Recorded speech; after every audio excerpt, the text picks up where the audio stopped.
ایوب نے عبداللہ بن ابی ملیکہ سے روایت کی، انہوں نے کہا میں حضرت ابن عمر رضی اللہ تعالیٰ عنہ کے پہلو میں بیٹھا ہوا تھا۔ ہم حضرت عثمان رضی اللہ تعالیٰ عنہ کی صاحبزادی ام ابان کے جنازے کا انتظار کر رہے تھے، جبکہ عامر بن عثمان بھی ان کے پاس تھے۔ اتنے میں حضرت ابن عباس رضی اللہ تعالیٰ عنہ آئے، انہیں لے کر آنے والا ایک آدمی لایا۔ میرے خیال میں اس نے حضرت ابن عباس رضی اللہ تعالیٰ عنہ کو حضرت ابن عمر رضی اللہ تعالیٰ عنہ کے بیٹھنے کی جگہ کے بارے میں بتایا تو وہ آ کر میرے پہلو میں بیٹھ گئے۔ میں ان دونوں کے درمیان میں تھا۔ اچانک گھر کے اندر سے رونے کی آواز آئی تو ابن عمر رضی اللہ تعالیٰ عنہ نے کہا، اور ایسا لگتا تھا وہ عامر بن عثمان کو اشارہ کر رہے ہیں کہ وہ اٹھیں اور ان کو روکیں۔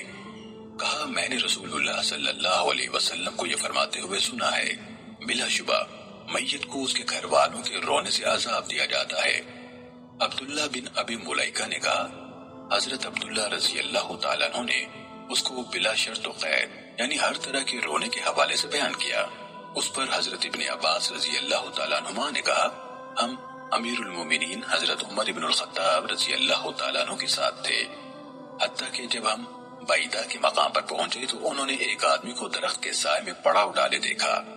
انہوں نے مجھ سے کہا، جاؤ اور میرے لیے پتہ کرو کہ وہ کون آدمی ہے۔ میں گیا تو دیکھا وہ صہیب رضی اللہ تعالیٰ عنہ تھے۔ میں ان کے پاس واپس آیا اور کہا، آپ نے مجھے حکم دیا تھا کہ میں آپ کے لیے پتہ کروں کہ وہ کون شخص ہیں، تو وہ صہیب رضی اللہ تعالیٰ عنہ ہے۔ انہوں نے کہا، جاؤ اور ان کو حکم پہنچا دو کہ وہ ہمارے ساتھ قافلے میں آ جائیں۔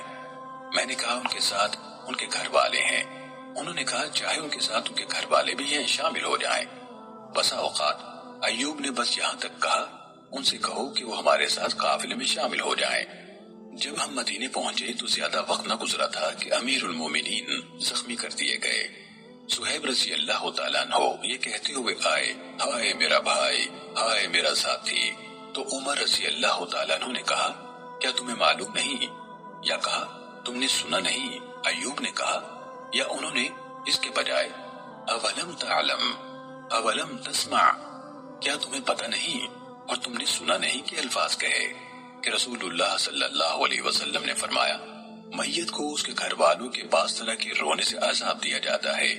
ابن ابی ملیکہ نے کہا، حضرت عبداللہ رضی اللہ تعالیٰ عنہ نے اس رونے کے لفظ کو بلا قید بیان کیا، جبکہ حضرت عمر رضی اللہ تعالیٰ عنہ نے لفظ بعض کی قید کے ساتھ کہا تھا۔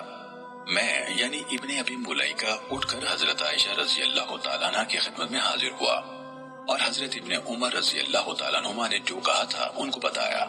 انہوں نے کہا کہ نہیں، اللہ کی قسم، رسول اللہ صلی اللہ علیہ وسلم نے یہ کبھی نہیں فرمایا کہ میت کو کسی ایک کے رونے کی وجہ سے عذاب دیا جاتا ہے، بلکہ آپ نے فرمایا ہے اللہ تعالیٰ کافر کے عذاب میں اس کے گھر والوں کے رونے کی وجہ سے اضافہ کر دیتا ہے، یعنی کیونکہ کافروں نے اپنی اولاد کو بلند آواز سے رونا سکھایا ہوتا ہے، رہا بغیر آواز کے رونا تو اس کی ذمہ داری رونے والے پر نہیں، کیونکہ بے شک اللہ ہی ہے جس نے ہنسایا اور رلایا، اور بوجھ اٹھانے والی کوئی جان کسی دوسرے کا بوجھ نہیں اٹھائے گی۔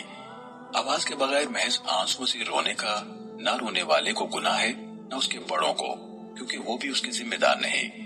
ایوب نے کہا، ابن ابی ملیکہ نے کہا، مجھ سے قاسم بن محمد نے بیان کیا، انہوں نے کہا جب حضرت عائشہ رضی اللہ تعالی عنہ کو حضرت عمر اور ابن عمر رضی اللہ تعالیٰ عنہما کی یہ بات پہنچی تو انہوں نے کہا، تم مجھے ایسے دو افراد کی حدیث بیان کرتے ہو جو نہ خود جھوٹ بولنے والے ہیں اور نہ جھٹلائے جانے والے ہیں، لیکن بعض اوقات سماع یعنی سننا غلط ہو جاتا ہے، کیونکہ رسول اللہ صلی اللہ علیہ وسلم نے ایک اور سیاق میں یہ بات کی تھی۔ دیکھیے حدیث نمبر 2153 اور 2156۔